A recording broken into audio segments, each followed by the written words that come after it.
The severe storms possible tomorrow and how the weather is looking for those weekend graduations.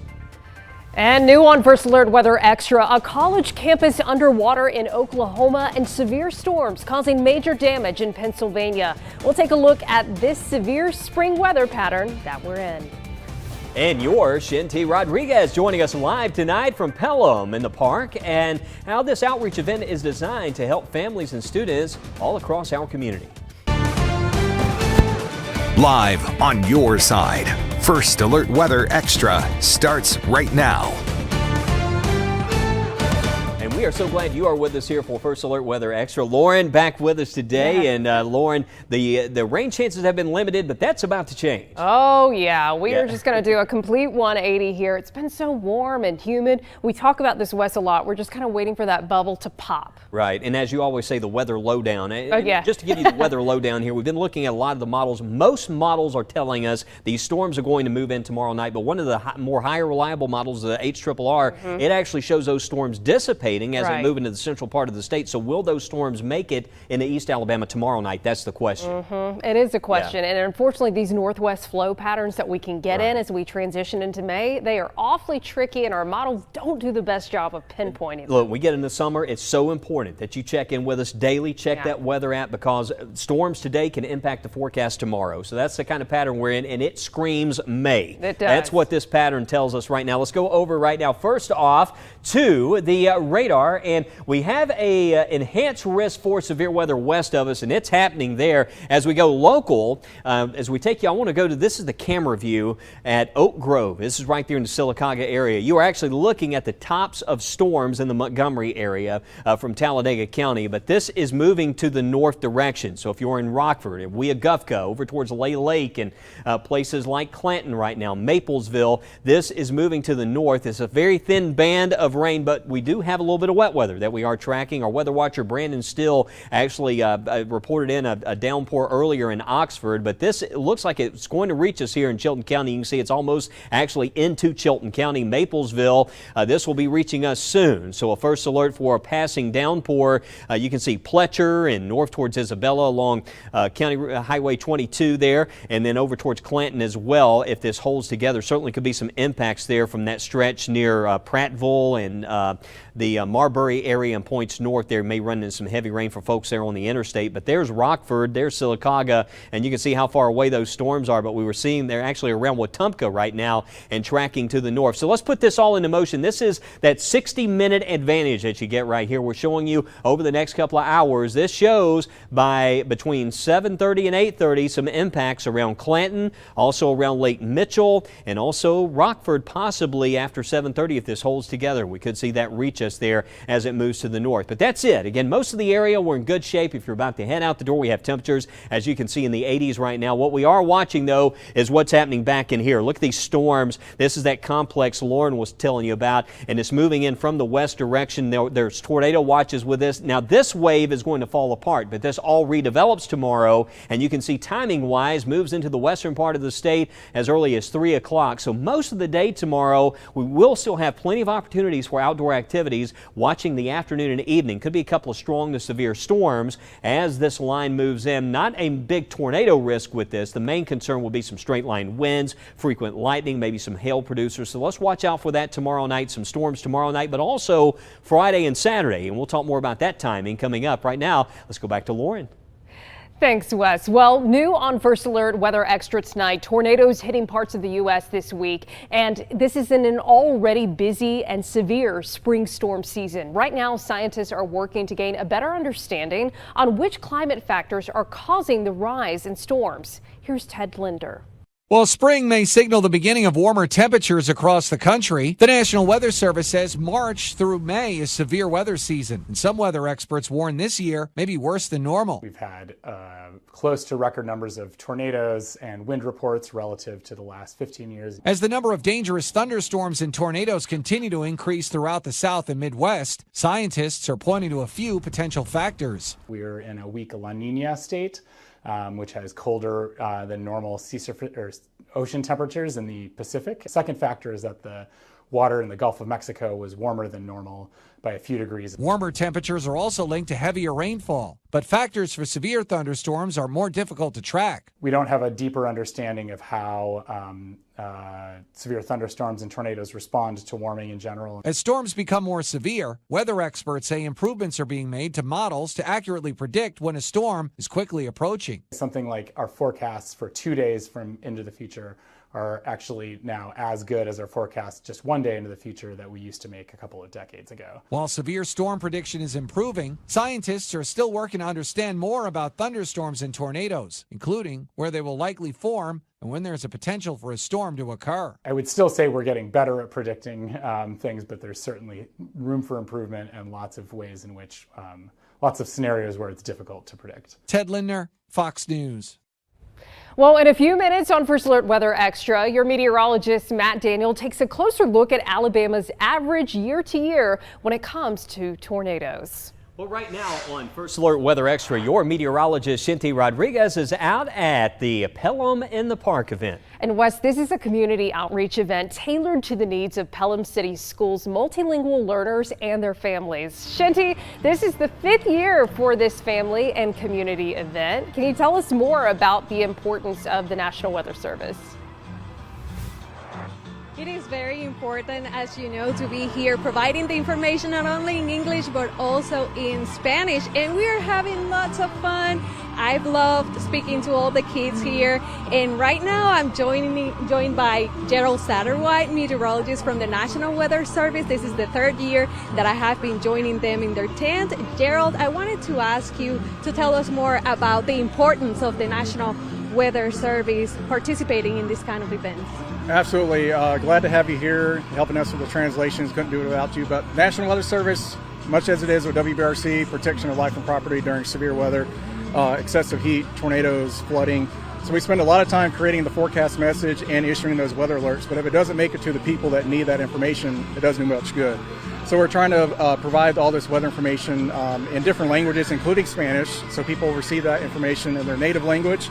They're more likely to act on that information and also share it with their friends and family. And I have seen all those amazing graphics that you've been doing in Spanish, but what other efforts is the National Weather Service office in Birmingham doing to bring the information, the weather information in different languages? Yes, currently we've rolled out our severe weather graphics in Spanish. You can find those on our webpage and social media. The National Weather Service as a whole is also working on translating weather information to other languages, Chinese, Vietnamese, French, Italian, because we want to serve everybody, right? Everybody needs that life-saving information, so we're trying to make sure people have that accessibility. Well, thank you, Gerald, for all you do, and thank you for inviting me this 3rd year. It's a fun event, and I surely enjoy being here, talking to the people, and more importantly, bringing the information in Spanish. We've had a lot of people asking us about tornadoes and other kind of severe weather, so it's great to be here, and I hope that you invite me next year also. Absolutely. Tradition, like you said, at this point. Now it's a tradition. Well, I'm going to toss back to the studio. This is Shinty Rodriguez reporting from Pelham in the Park. All right, Lauren, looks like she was having a great time out there. New on First Alert Weather Extra, wild video from Oklahoma University. We look at the fast-moving water that flooded that campus.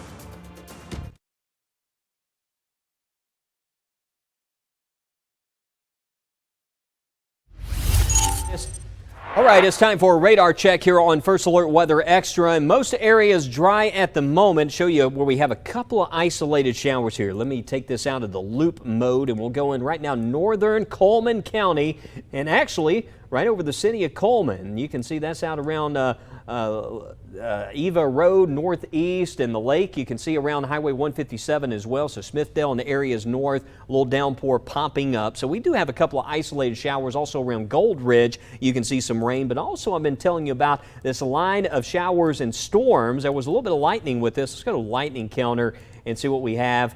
Well, actually showing no strikes with this now, but there were a couple of rumbles of thunder as this moved through the Montgomery area, but this is now moving into Chilton County. So far, friends around Maplesville giving you that first alert. A little bit of rain out there right now, Lauren, but a lot more rain possible for late tomorrow. Yeah, Wes, you know, things are very quiet today. We always call it the quiet behind the storm or ahead of the storm. Well, today storms dumped heavy rain on parts of Oklahoma, including Oklahoma University. This video shows high water at the campus of Oklahoma University, which is south of Oklahoma City. Scientists there are saying rounds of heavy rain over the past few weeks have drenched the ground and made it vulnerable to flooding. Flash flooding from storms last weekend prompted high water rescues and left at least 5 people dead. And now we take you to Pennsylvania, where severe storms damaged homes, buildings, and tossed trees everywhere. Violent wind gusts up to 90 miles an hour tore across a 500-mile stretch from eastern Indiana over much of Pennsylvania. Some schools remain closed because of the damage. Reporter Chris Hoffman takes a closer look. Like a train going off the track, this storm left a path of destruction. Mangled metal, ruined wood, and what was once a roof is now debris. It was emotional for the popular pizza shop's owner. Oh boy. For 60 years. They're gonna fix it. They're gonna take care of that. Duquesne Light started to assess the damage and the power outages as hundreds of thousands of people across the region were in the dark. I just can't believe this. I mean, I was driving around and there's trees down everywhere right now. And I got a call from my mom and she said, Fiore's Pizza roof blew off. And I just quickly did a detour, came down here, and as soon as I pulled up, I couldn't believe what I could see right now. While over on the south side, it was the same story. A roof ripped off the building that houses Pelora Furniture and landed in the intersection of East Carson Street and the Birmingham Bridge. Several buildings in the neighborhood got torn up in the storm. Neighbors say the whole storm came through with a fury. It sounded like a tornado or something. I don't know. It sounded really, really loud. I was driving across the Hot Metal Bridge, and I could have sworn I heard the bridge like wail. It was kind of scary. A roofer started getting the building covered before it stopped raining. He wanted to make sure damage to the rest of the building could be minimized. Yeah, that had to be a pretty strong winds there. Yeah, I mean, you see, it took the wood, the insulation, the rubber, everything.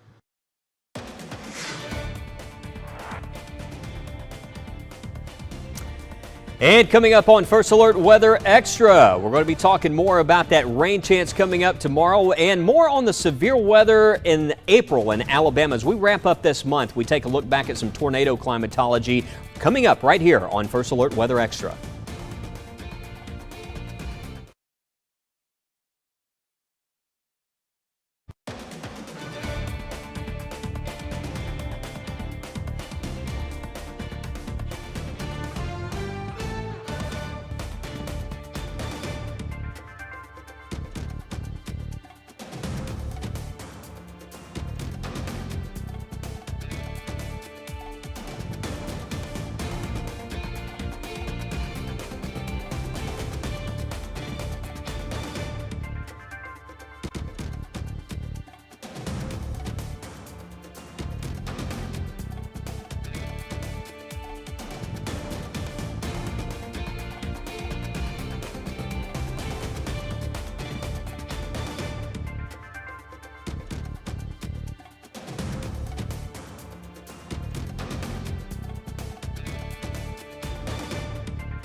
And welcome back into First Alert Weather Extra. Chief Meteorologist Wes Wyatt with Lauren Linehan here. We're tracking some stormy weather back to the west. You can see a big complex of storms pushing through parts of Arkansas. A lot of severe thunderstorm warnings. You look at this and you're wondering, is this going to reach us tonight? Well, not tonight, but this will weaken, and then we'll see some redevelopment tomorrow, and then that's going to start to develop and push our way tomorrow night. So this time tomorrow night, we'll likely be tracking some stormy weather. So giving you that first alert, one of the next big things. Looks like maybe some perhaps sea breeze type activity, a little boundary to the south. You can see moving north. There's actually a boundary moving into Chilton and Coosa County. Some storms happening there. There's a couple of pop-ups I was noticing in Coleman County as well, but these storms, they're closing in on Clanton and Maplesville right now, and if that should hold together. So I think we will see some rain parts of Coosa County. So anywhere from Clanton to Rockford, a first alert. But you can also see not far from downtown Coleman, out here towards Larkwood Falls and Lake Katoma, we have some rain that's moving up towards Dyer's Crossroads and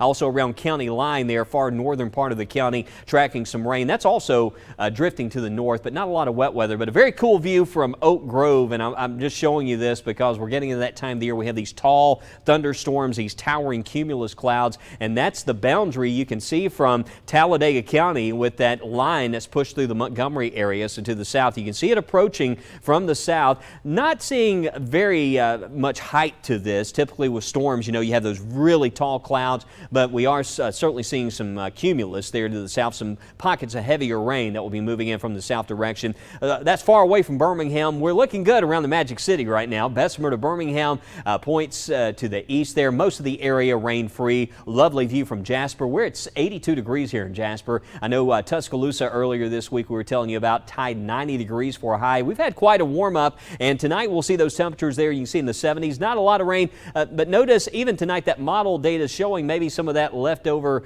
shower activity from the south may try to develop further north. But tomorrow, mainly dry conditions for a good part of the day until tomorrow night. There's 6 o'clock tomorrow night, and you can see that line of storms. Again, some of those could be severe as they move in with some gusty winds. And then on Friday, if we get a lot of rain tomorrow night for most of the area, it might limit the coverage on Friday. But if we don't see a lot, it's almost a guarantee we'll see some scattered development there later in the day on Friday. But we'll see one more wave of storms moving in Saturday.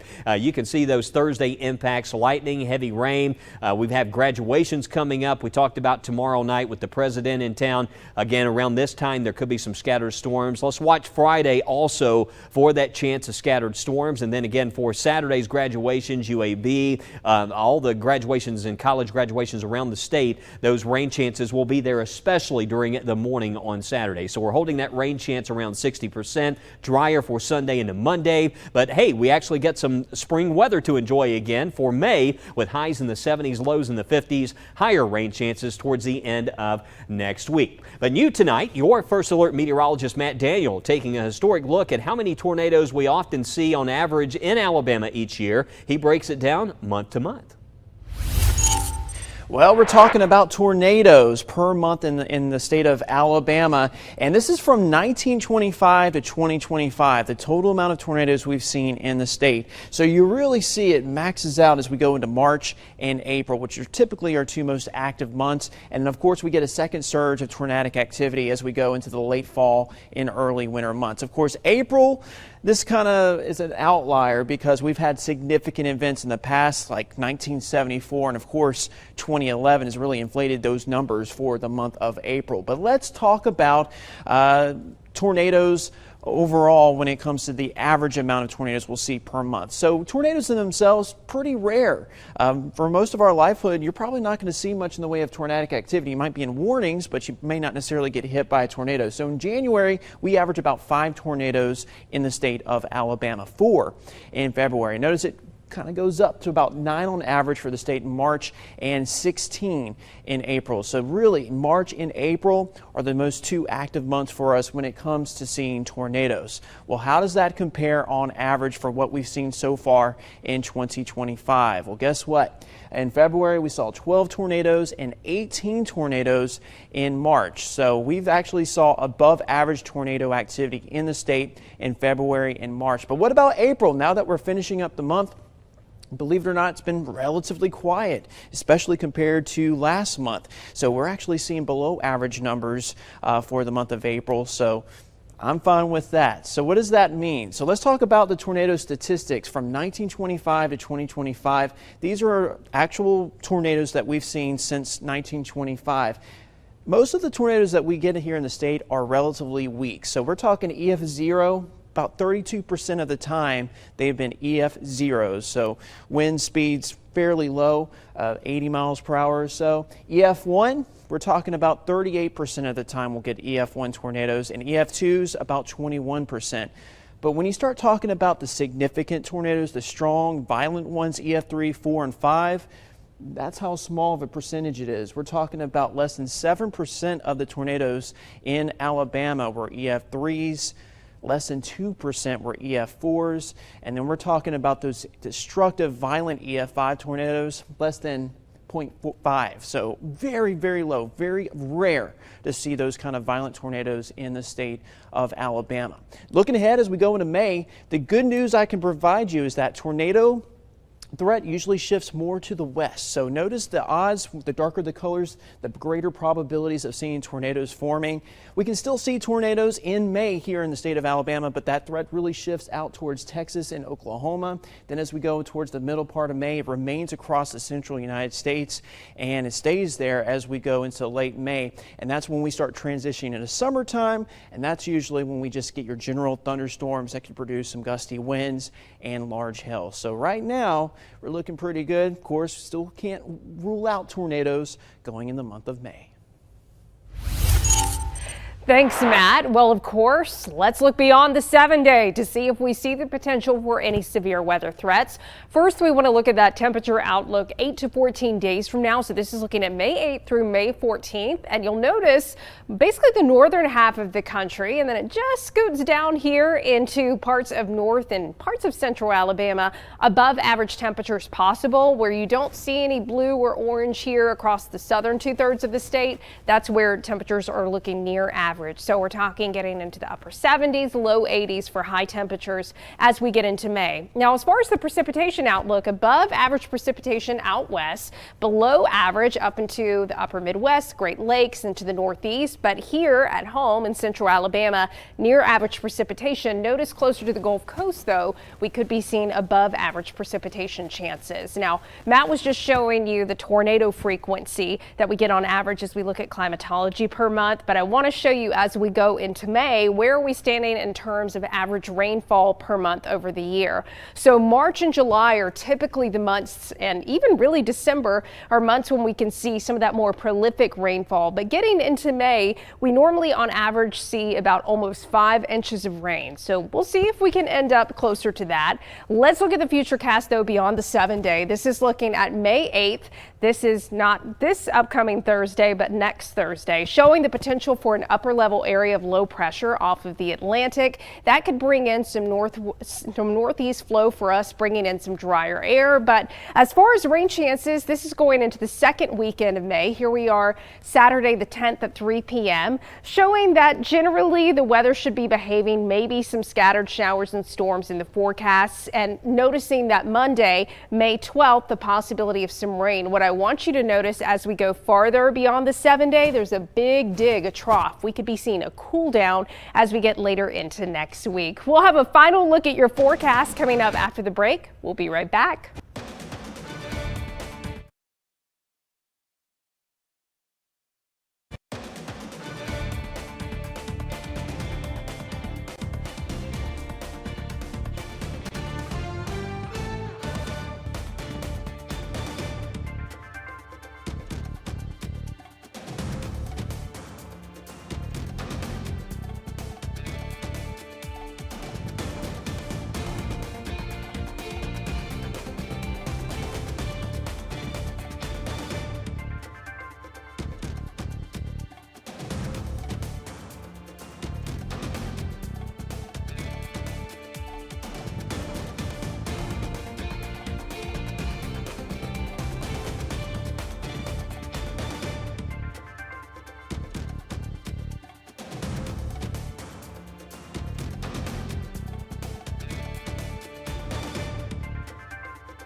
Welcome back. We love getting your viewer pictures here at WBRC and sharing them on First Alert Weather Extra. Here's a quick snapshot across beautiful Alabama. Naisha sharing what she calls an awesome cloud in Munford. I would agree, that's pretty spectacular. And Brian and April Marlar celebrating their morning visitors, these rose-breasted grosbeaks. Make sure I say that. Aww. Samantha Kohler tells us her fur baby Lily got too hot and just had to have a soda. And Sheila Watkins had a great view of the sunset in Elkmont. But I've had a lot of bird photos this week and just a lot of great photos out there. We've had some nice weather the past few days, but watching for storms tomorrow. Yeah, we'll see you back here first at 9.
Okay, Bell Media in 5, 4, 3, 2,